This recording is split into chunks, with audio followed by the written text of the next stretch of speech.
네, 생활경제 소식입니다. 첫 번째 키워드 볼까요? 돈 받는 사람 꼭 확인하세요. 요즘은 상대방 전화번호만 알아도 송금이 가능하죠. 간편해서 좋긴 한데 돈을 엉뚱한 곳에 잘못 보내는 일이 늘고 있다고 합니다. 그러면 은행을 통해서 수취인에게 돈을 돌려달라고 요청해야 하는데 돌려주지 않는 사람도 있습니다. 그럼 어떻게 해야 될까요?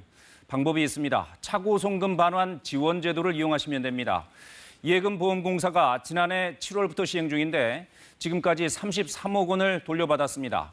신청 방법은 예보 홈페이지에 자세히 안내돼 있으니까 참고하시면 되겠습니다.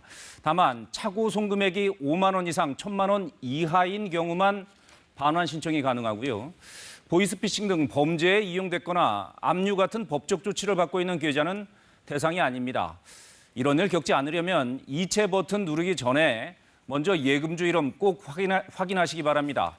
특히 술을 마신 뒤에 송금하는 것은 각별히 주의해야 합니다. 자, 두 번째 키워드 보시죠. 4월 취업자 증가, 고용 질은 아쉬움. 지난달 취업자 수가 1년 전보다 86만 명 이상 늘면서 4월 기준으로 22년 만에 가장 많이 증가했습니다. 고용률도 62.1%로 높아져서 역대 최고치를 경신했는데요. 다만 질 좋은 일자리가 늘었다고 말하기는 어려워 보입니다. 늘어난 일자리를 보니까 60세 이상이 42만 명 이상입니다. 절반에 가까운 비중을 차지했습니다. 반면 20대는 1년 전보다 19만 명, 30대는 3만 명 정도 느는데 그쳤습니다. 업종별로도 정부 일자리 사업이 포함된 보건, 사회복지, 공공행정 쪽의 취업자가 30만 명 이상 늘어서 가장 큰 비중을 차지했습니다. 취업자가 늘긴 했지만 1년 전에 취업자가 워낙 줄었기 때문에 생기는 기저효과 때문일 가능성이 높습니다.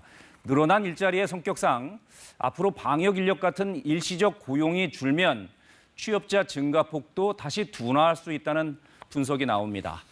네, 마지막 키워드 5월 종합소득세 신고하세요. 자영업자들은 이번 달에 잊지 말고 해야 하는 게 있죠. 바로 종합소득세 신고입니다. 이제는 세무서에 직접 가지 않더라도 인터넷으로 신고부터 납부까지 모두 가능합니다. 국세청이 영상도 제작했는데 로그인부터 유형별 신고 방법까지 영상을 보면서 따라하기만 하면 됩니다. 이 영상은 국세청 홈택스 등에서 찾아볼 수 있습니다. 제때 신고 안 하면 가산세 물게 되니까 기한 내에 꼭 신고하시기 바랍니다. 지금까지 생활경제였습니다.